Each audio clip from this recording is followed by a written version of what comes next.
On this presentation, I'm going to give you a quick overview of a paper that me and my team recently published on Archive. It's about TokenLab. For those of you who don't know, TokenLab is a package I've personally created for agent-based modeling. It's a package that's meant to be used for token economies. You can simulate price dynamics and all sorts of things, some of which we're going to cover in this presentation. And one of my students at University College London used TokenLab to study speculative behavior in token economies. So that's a great example of some of the things that you can do with TokenLab. Well, also this study gives us some very interesting insights into the nature of cryptocurrency valuations and speculations. So let's start with some preliminaries. We have utility tokens, security tokens, and cryptocurrencies. In our research, we mostly focused on utility tokens. So cryptocurrencies are things like Bitcoin. They don't really have any utility other than a store of wealth. And now most tokens are utility tokens, with security tokens being a close second.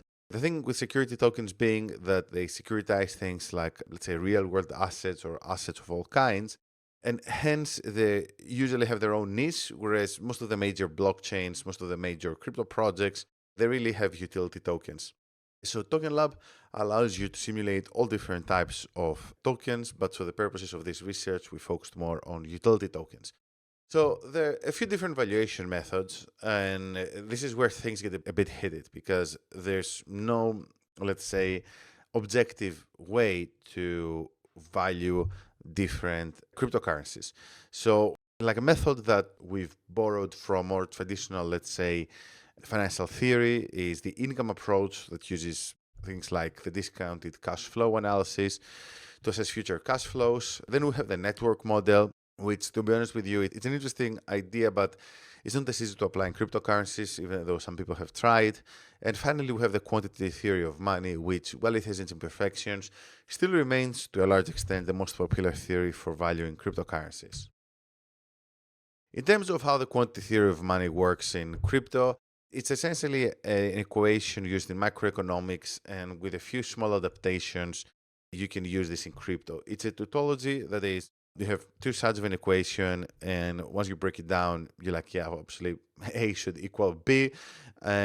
But the key is that if you're using this to study projects, the pre-launch stage, you can come up with some assumptions of things like the expected transaction volume or the holding time, and then you can come up with some estimates as to why this around the valuation of those projects. I've done a lot of work on the equation of exchange. I also created an improved version in another paper.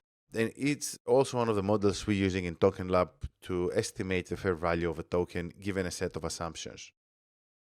And now let's move on to TokenLab. So TokenLab is an agent-based modeling tokenomics simulation library. It's open source. You can find it on GitHub. I've developed this myself. If you have any questions, just drop me a message or any feature requests, and I'll be very happy to help you out.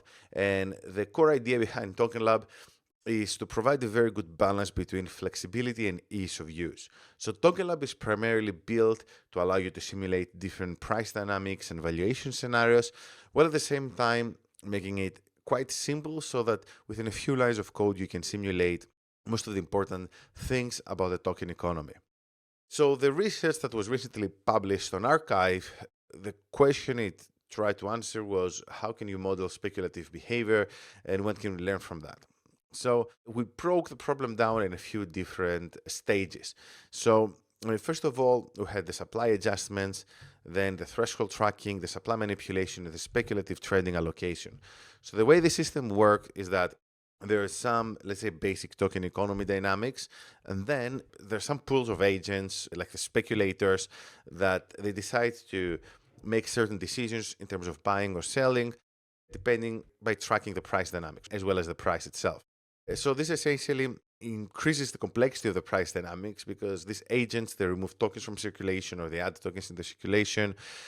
And by creating these different speculation types, we can see how the price dynamics are affected. So this might sound a bit too complicated, but you're going to see why we did this in a second. So we studied Chainlink. Chainlink is one of the biggest crypto projects. It's an oracle. It's a data broker as well, provides data to decentralized projects. And we studied the token, the price dynamics of the Link token from January 2020 all the way to July 2024. The transaction data was sourced from CoinGecko, and we ran multiple simulations, 30 iterations of that simulation, multiple times in order to ensure statistical reliability. So we used historical data, and what we found, we also used different speculator archetypes. So going back to the way the speculators were designed, we decided to have 5 different types where they trade by using different styles, different take profit thresholds, different stop loss thresholds. And again, all these are behaviors that you can also observe in real crypto markets. And the final results were quite intriguing. In the next slide, I'm going to show you the full graph. But what we saw was that the simulations without the speculator consistently produced prices that were significantly below the actual market prices. So high proportions of speculative trading correlate with elevated price levels, even with identical buy-sell strategies. And you can see this here. So that's quite a long slide. So essentially what this means is the following. So TokenLab is using a pricing model in order to understand, in order to produce what is a fair value for a token, okay? And we added this element on top of the valuation that is taking into account speculators, and we have these different speculative behaviors. And what you observed is that the behavior of the speculators actually gets the token price closer to the real price, okay, which is very, very interesting. And essentially what this tells us is that, first of all, it verifies what we knew, that many of the cryptocurrencies out there, I mean, Link being one example, in the full research, we studied a few other cryptocurrencies as well. They always traded multiples during a bull run, and these multiples are to a large extent driven by this type of behavior, okay, which is fascinating because again and again we see these pump and dump dynamics in the crypto markets. And even if some of the projects, or I'd like to think most of the projects, they're not necessarily scams and they don't intend for this behavior to happen, it still does happen. Okay? And this research explains why. And it even allows us to understand how the different speculative behaviors, they converge together in order to create this outcome. So that was a very interesting finding for us, and you can read more about this in the paper we published. We also analyzed the market phases, and we saw that certain market phases, such as upward, downward, they seem to, each one of them, they're best matched with certain mixes of speculator types, right? And again, this also follows common sense. So we know that during a massive rally, the behavior of the crowd is different during a bear market. And we expect, for example, that some of the people that sell at the bottom of the market, they're driven by fear. And the people that are buying, they're driven either, because they're believers in the project or, delusional in some cases, but quite often they're like professional traders that they have better models and they can afford to wait. And all these obviously represent different appetites to risk as well as different levels of sophistication, which leads to this behavior. Again, fascinating results. And what are the key findings and implications? First of all, different market phases attract distinct speculator archetypes, which influence the price. There were some enhancements we did in TokenLab also as part of this research, which will allow you to experiment with your own dynamics, right? And to either study existing projects or to run simulations for new and up-and-coming projects. Let's say maybe you are running, maybe you're thinking of launching your own project. You need to run some simulations to better understand how to adapt some of the parameters.